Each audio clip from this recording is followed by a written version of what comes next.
Tommy T. Tommy T says wag wag lads. Would Adam and Dan or Carl ever do the Hot Ones YouTube show or something like it? Yeah. They get asked to do and what hit sorry. Yeah, I would, yeah. What heat do you reckon you'd be able to get to before saying What is it? no I don't know more? what it is. It's one of the biggest YouTube shows in the world where you just eat hot wings until they're too hot for you. The very famous meme of Paul Rudd going, look at us. Oh, is that Hot Ones? Look at us, yeah. Who would have thought? Not me. Not me. So these questions, genuinely, I love you, Tom. They fill me with anger at how stupid they are. They're asking us, would we do one of the biggest YouTube shows in the world? Yeah. And to anyone asking, whenever I do those Ask Me Anythings, would you get Bill Burr on the pod if he was up for it? Yeah, we would, yeah. Would you get Michael McIntyre on? Yeah, no. We would, yeah. No, we would. We absolutely would. Would you do Live at the Apollo again? Adam, would you do it, Dan? Yeah, we would, yeah. Would you go to America and do one of those late night TV slots? Yeah, we would, yeah. We'll do anything that benefits our career or this podcast. We're just trying to make conversation. Oh, shut up! Bit of advice, because he seems like he's in a good mood. Sorry, Tom. Mate, by the way, Shaq eating that hot chip is one of my favourite little clips when he comes on. It's nothing to me. And he bites the hottest chip in existence, and he goes, he bets $20 that he's not going to make a face. Not even close to the best Shaq clip, though. And no, there's loads of good Shaq clips, but that is amazing watching a man who confidently thinks he can eat the hottest chip in the world, and he goes, $20, I don't even make a face. They're always, him and Charles Barkley are always betting, aren't they? It's so funny that they piss each other off in careers and now in commentating. Have you seen him not be able to... Go on, do it. Do it, you little child. Go on. Go on. It is I do like the face, Dan. No. Go on, Adam. No, you finished. It's the petrol one. He's talking about the petrol one. Have you seen the petrol one? I'm done. It's fine. I don't want to talk. I'm going to ask a question. You annoying cunt. Just have to wait 3 seconds. Yeah. Let's do some advice. Have you seen the one where you can't get it's great. It's good. I've seen it loads. Because he keeps saying he's going to fill it halfway up and it'll cost half as much. He doesn't get it. He doesn't get it. We talked about it a few episodes ago. Did we? He doesn't get it. It's like the maths bit. I've moved on mentally. He's a good sportsman, still but talking? maths is not his strong point. Fucking gumbo. You're getting a bit jazzy-headed there, kid. Oh, I am. Advice. Anonymous Lids. Hey up, Lids. I'm an 18-year-old lad from Manchester and recently went clubbing and a guy touched my girlfriend's bottom. He's put arse, but I changed it. She told me it happened, but was unfazed. Now, you were talking about fighting on last Patreon, and I'm in a similar boat to Dan. Never conversed in the language of fisticuffs. Well, that's the first time that's ever been said, isn't it? I like it. Never conversed in the language of fisticuffs and basically have no idea about technique or anything. In a situation like that, do I square up to him and potentially get banged out? Yeah. Or, especially considering she took it in her stride, do I just leave it alone? The situation made me feel very emasculated for some reason, and I feel embarrassed that I didn't end up doing anything. It took me by surprise, and I didn't know how I was meant to react. Any advice on this would be great. Get on me, up the toffees. Yes, lad. I get it. Typical toffee shithouse. It's weird, isn't it? Serica's broke 2 people's noses. You've done that. Seriously? Yeah. In Mojo, someone tried to put his hand up his skirt, so just turned around and did the palm, just smashed his nose, and then when he got a bouncer. What? Yeah, she just palmed him in the nose. And that's exactly how things like this should be dealt with. Violence. With fucking Serica going Bruce Lee. I wouldn't if... Yeah. She doesn't take it. She's like... She knows her worth and she knows what she doesn't like, and she just... If you get your nose broken for trying to stick your hand up a girl's skirt, you've got away lightly. Yeah. Genuinely. I think they should... This goes back to that spiking thing where you quite rightly got fuming. There should just be policing. We've all got mates who are girls. We've all got sisters, cousins. And if you see a lad trying to stick his hand up and this is their mates as well, sort your fucking boys out. It's a disgrace. You need to punch your mate in the face. Yeah. If she hasn't or her boyfriend hasn't. This is a very good question, this. Yeah. And the reason for that is the emasculation, I totally understand. Yeah. I 100% him feeling a bit powerless and worthless as a result of that because he didn't do anything, right? The flip side of that is if you try and confront a lad and you get your head kicked in, you're going to feel even more emasculated. And you have to do what she wants as well. The person doing it the protagonist, the fucking arsehole who's doing it, is as low as it is possible to get as a human. He's scum, and he's trying to emasculate you, and he's trying to intimidate a woman. They're scumbags.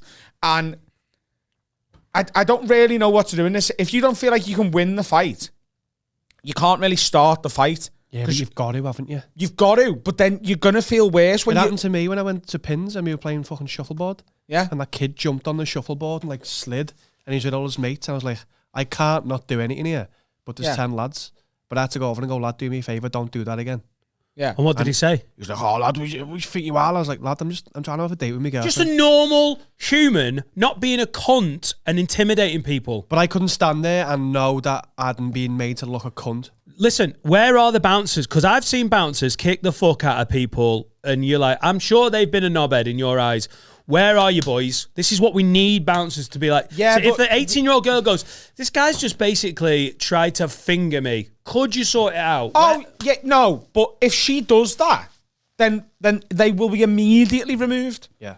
At the minute. And leave one in. But it's the fear, isn't it? Some girls don't want to go and start doing stuff like that. They shouldn't have to. They don't want to. And girls feel like they've got to be sure who's done it. If you're in a packed club and someone just puts the finger up, you're fucking scared from behind you, and you turn around and there's 7 lads there, and 6 of them haven't even seen the scumbag fucking do it. She might not even know who's done it. It's fucking horrible. It's as low as it gets. You're grabbing girls. But if you know who the lad is that's done it, you've either got to try and punch his head in, or if you feel like you can't, you've got to go and get a doorman to do it for you.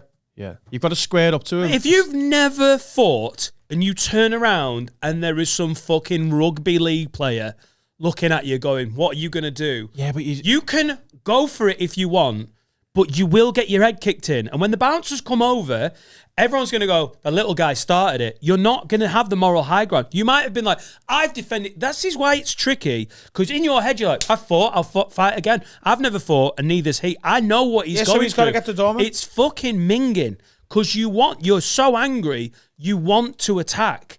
And in the end, you're doing, the guys who do this stuff are sure of themselves because they're bullies. They're physically touching and intimidating women. Do you think they're not going to do it to a lad that they think they can twat? So you're going to get your fucking head kicked in. And weirdly, they're not going to be in the wrong, because when it all gets separated and who's done what, the bouncer's going to be like, yeah, but you went for him. So what the fuck?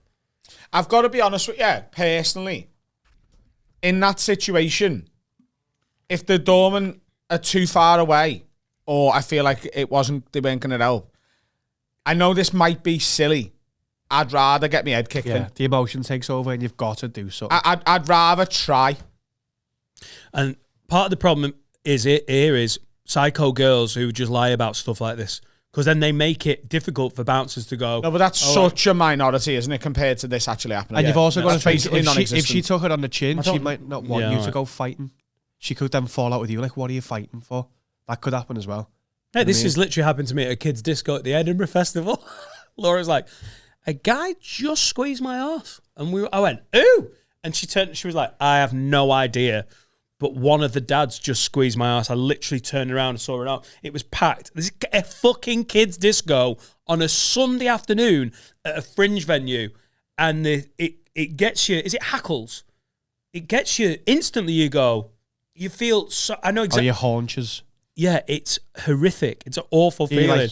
And then you're looking at every dad.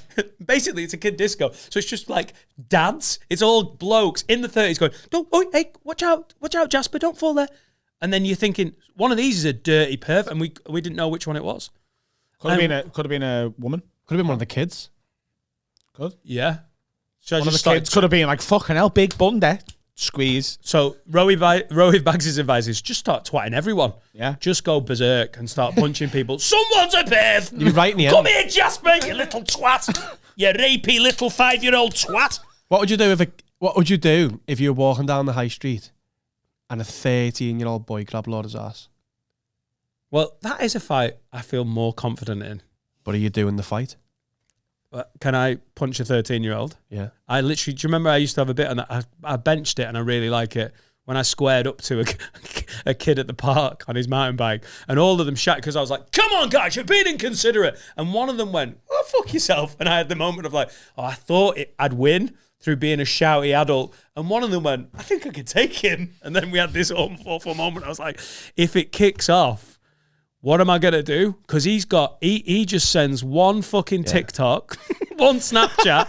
If he just went, he's got a whole year. He's like, Avengers Assemble. And I've got 3 mates and they live in different places. Yeah, but what are you doing? You're walking past Primark and a 13-year-old kid goes, fucking belted ass that. Just has a go. Right in front of you. The great thing about being with Laura, who thinks she's as hard as she's fell Molly, over. How hard did she? Have you seen my wife's ass? He grabbed it quite hard. She tripped over and the bag went over her face, so she can't see. Right, so she's like, yeah, my ass and my eyes. She's incapacitated. This 13-year-old, I think, would be a little scared of what he's done. I just went for a fucking squeeze and I've actually put a woman in a bag. But she's fine. You're here. She's just incapacitated. Yeah. What are you doing there? She sprained both her ankles. Imagine if I just fucking spinning kicked him. It'd be amazing. I think you'd have to. Yeah, right in the chin. But Carl, you go to prison. Yeah, if you got caught. What if you missed? I reckon. You got caught in the high street where there's CCTV fucking everywhere. There's more CCTV in this country than any other country in the world. Hats, though. Just change your hat. Oh, yeah, you're right.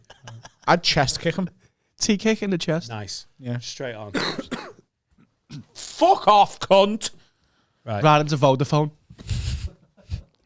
Get me a SIM-only deal while you're in there, you little prick. Great. Because you need a snappy line when you...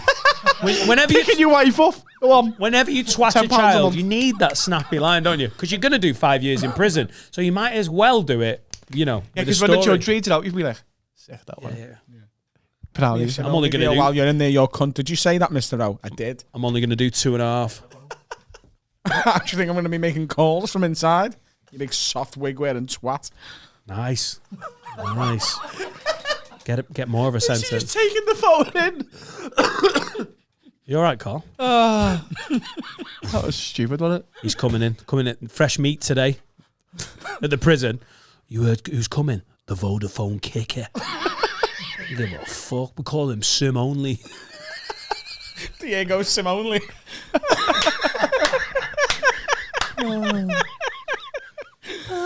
Beautifully done. Don't know, mate. Horrible feeling. Don't know what to do. I felt it not with a grab, but more of like a... Either go down swinging or get a doorman and just be a little grass. No, just get a gun. I think that is a Secchione. That's a nice watch. Isn't it? I need a new watch. Watch yourself. Oh, nailed it.